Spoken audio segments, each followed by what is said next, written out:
Have you ever struggled to stay awake during a long talk or meeting? Well, you're not alone, and the Bible has a story about just that. Acts 20 verses 7 to 12. Meet Eutychus. He was a young man in the city of Troas, listening to the Apostle Paul preach late into the night. The room was crowded, warm, and stuffy, and Paul just kept talking and talking until midnight. Eutychus was sitting in a window for some fresh air, but he got so sleepy that he fell out of the third-story window. It was a serious accident, and everyone rushed down to help.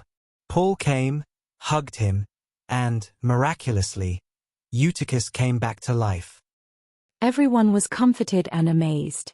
The story reminds us that God cares about us, even when we're tired, distracted, or make mistakes.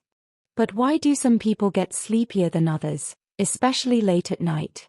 Our bodies have special clock genes that help control when we feel awake or sleepy. These genes keep our internal body clock ticking, telling us when it's time to sleep and when it's time to be alert. Environmental factors, like bright lights or stress, can also change how these genes work. So maybe Eutychus was just like some of us. His genes and the late-night setting made it extra hard to stay awake. When there are SNPs in the clock gene, sleep patterns change. One can become overweight, and there is a higher chance of diseases like obesity, diabetes, or mood disorders.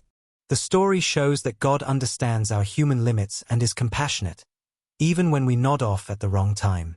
Whether you're a night owl, an early bird, or just someone who gets sleepy in church, remember, you're not alone. Eutychus's story is about God's compassion, and a reminder that sometimes we all need a little grace, and maybe a nap.